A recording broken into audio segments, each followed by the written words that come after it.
This is Tom Fox. As you know, the ACI-FCPA and Global Anti-Corruption Conference was held last week in Washington, D.C. By special arrangement with ACI, the sponsor of this podcast, I was able to record several of the participants, guests, speakers, and moderators of panels from the event. This shorter podcast series will detail some of the experiences of those persons, what they heard, what the vibe was, and what they got out of the conference. This is a fascinating short series. Each of the episodes comes in at approximately 12 to 15 minutes, so I hope you'll take the time to enjoy each one of these. In this episode, we visit with Mike Huneke, who moderated a panel on trade sanctions and export controls. So I'm absolutely thrilled today to have Mike Huneke with me. Mike's with Morgan Lewis. And Mike, first of all, welcome to the podcast. Thanks, Tom. Great to see you here. So Mike, you were on a panel this morning and you were in attendance as well. And maybe if I could get your initial thoughts on what you heard this morning and maybe transition over to the panel you were on. Absolutely, Tom. You know, I don't know if anyone listening was at the ABA White Collar event in March. That was a pretty depressing event. You know, the government wasn't allowed to be present. And frankly, a lot of people were sort of half joking that maybe that was the end of the white collar conference circuit as it is. Here, sort of at the last minute, DOJ became able, well, they appeared. You know, DOJ appeared and enforced, and I think there was some idea they'd be there, but you really, you know, we're looking forward to tomorrow, the Deputy Attorney General delivering a keynote speech that sort of looks and feels like it might be the DOJ reveal of old, you know, as you remember from a lot of these conferences. This morning we had several senior people from the fraud section, criminal division speak. I was lucky to moderate a panel, Tom. It was funny though, the panel had several longtime FCPA practitioners on it. If I told you who was on the panel 12 months ago, you would have assumed it was an FCPA panel, but instead, Mark Mendelson and David Kelly and Jerry Moody and Danielle from HPE and I all discussed tariffs, and it was all about tariffs and tariff enforcement, and we were fortunate to have a senior counsel in the criminal division who oversees the fraud section come in and really take the first 20-25 minutes and deliver an address about the progress of the trade fraud task force, which is pretty interesting. What did he have to say about the task force? They're coming. Yeah. That was the big headline, is that they are just getting started. I think it was announced at the end of August, Tom. It's both criminal and civil divisions of DOJ and the Department of Homeland Security, and they are coming guns blazing, at least the message that was delivered. He pointed to several cases where there have been recent either arrests or indictments as bellwethers for the type of case they're looking to bring. And if anyone's familiar with False Claims Act enforcement of tariffs, Tom, it's your classic typologies. It's lying about country of origin, it's lying about valuation or classification, but now it's with criminal enforcement really behind it. You know, the way he summed up what's new is that in the past, if you were to look for cases, and this really turns on, there's a Chapter 27 in the United States Code, Title 18, that's really these criminal provisions related to tariffs that go back to the 1930 Tariff Act. And he pointed to those, and some of those have 20-year statutory maximum imprisonment terms, and said these are what we're bringing, and these are going to be driving the next cases. And the past, what he was pointing to is that you'd have cases around other things, like Made in America falsehoods or things like that, that then would also have a tariff component sort of added at the end because the investigating attorneys or FBI agents realized there was also a tariff issue.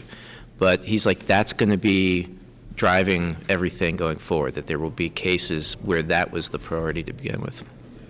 So in terms of how they are garnering their information, obviously the traditional sources are self-disclosure, whistleblower, both internal or external. It could be a competitor. It could be a referral from another agency in the federal government. It could be a DOJ investigation. Did he give you any sense of is it that mix that we typically see in other types of compliance-related issues, or is this something different? It's a great question, Tom. He made a point of emphasizing, and really a response from another panelist, in response to a question from another panelist, that he's not looking to just rely on intra-government referrals, which could take a long time to develop and might be complicated. They are directly generating their own leads by looking at all of the trade data that is available.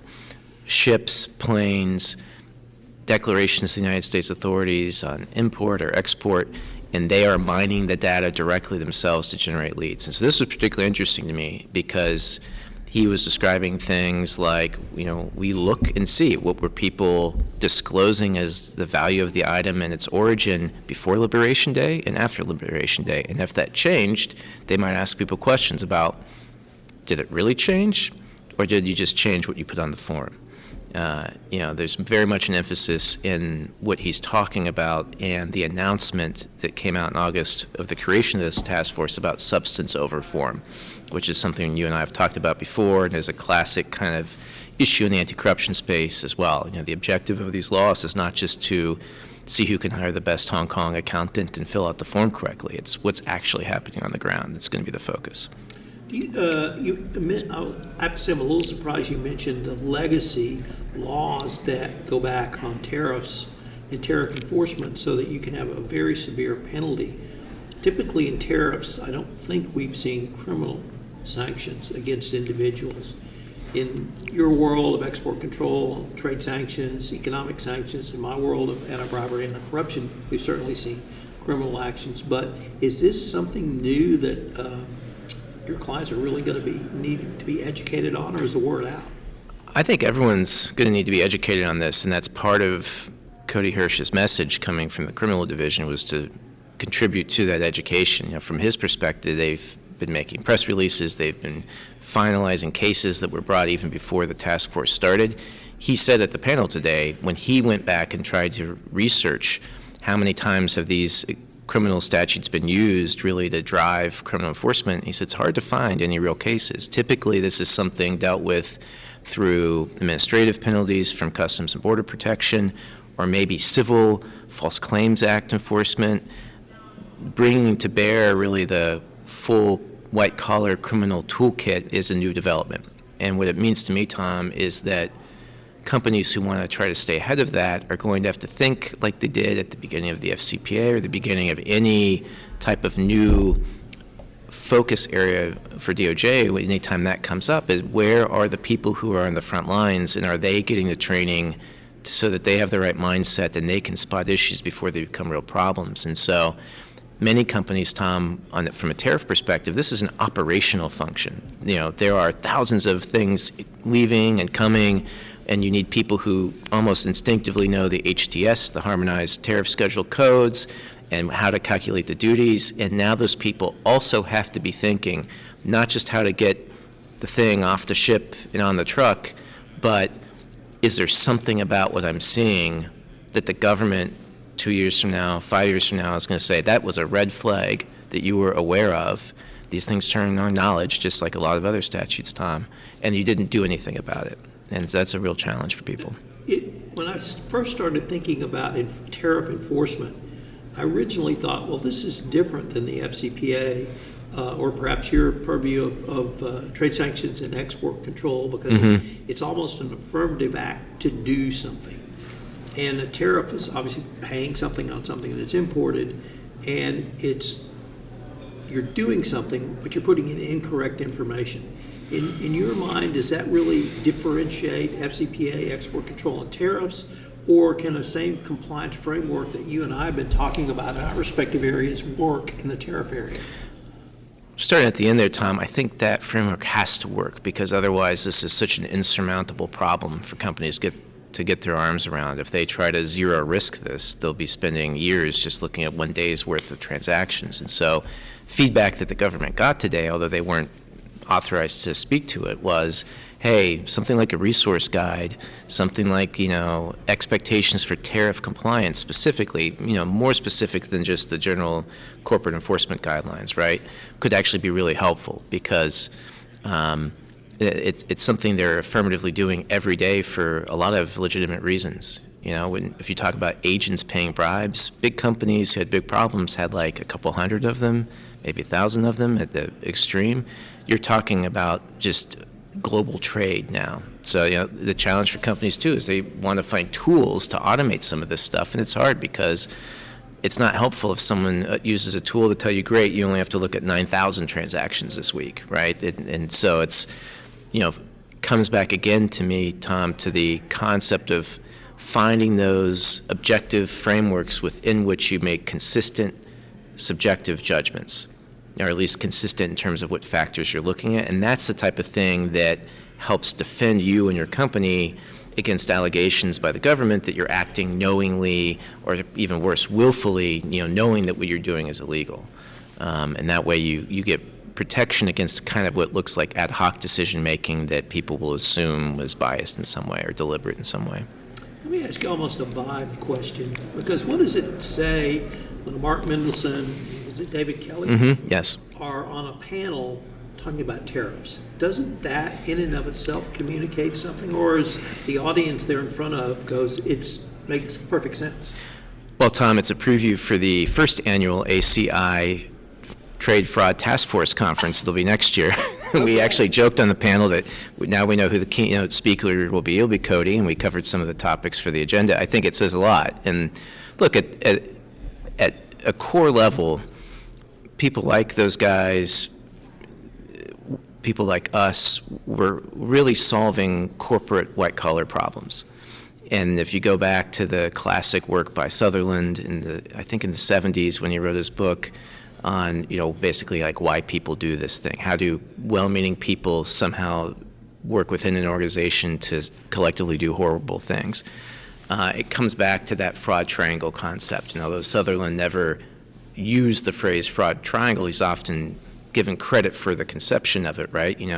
It's pressure, opportunity, and rationalization. And so even more, if you think, than the pressure to pay bribes, now companies are looking at tariffs as literally a very real existential risk to their business.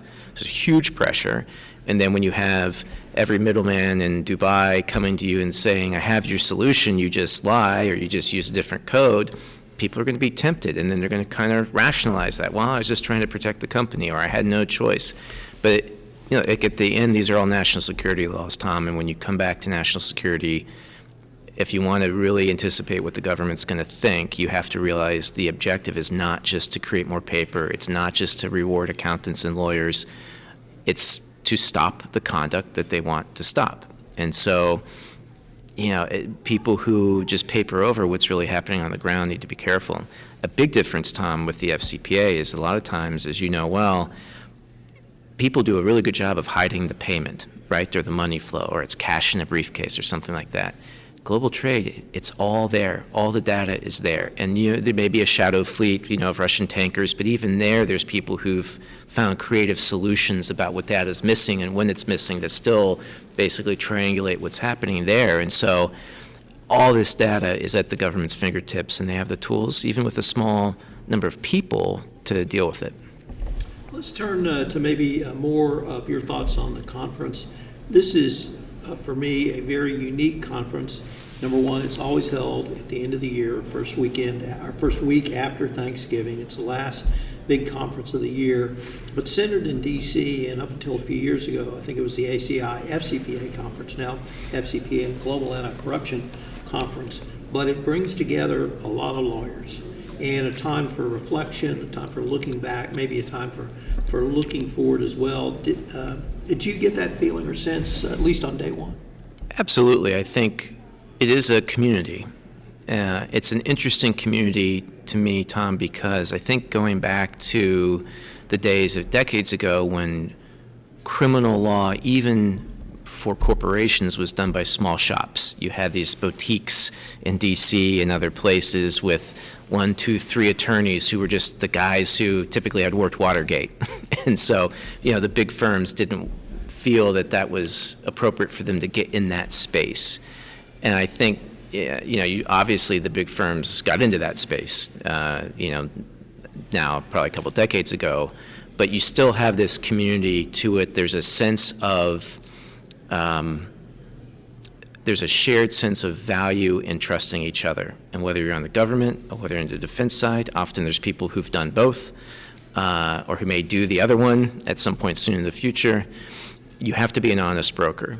And that includes what you say, obviously, in meetings and what you assert as facts. It also includes how you build relationships with people so that, when you want to come in and say, look, we know something horrible happened.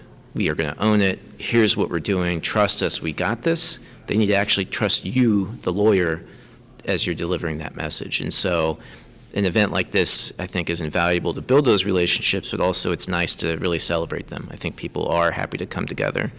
And, the year's been dynamic, let's say. And so coming together has been great. And hearing the messages from the earlier keynote speeches this morning, Tom, on day one, DOJ is trying really hard to say, we're still here, FCPA is not dead, fraud section is not dead, we're working, you will see a restoration of cases because it's in the pipeline.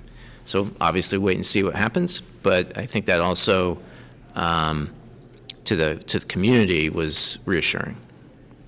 Well, Mike, thanks again for taking the time to visit with me, and I'm looking forward to continuing these conversations. Tom, it's a pleasure. Great to see you. All right. This is Tom Fox. Thanks so much for listening to this short series on post-conference reflections from speakers, participants, and moderators from the ACI-FCPA and Global Anti-Corruption Conference. I hope you'll join us again for another episode.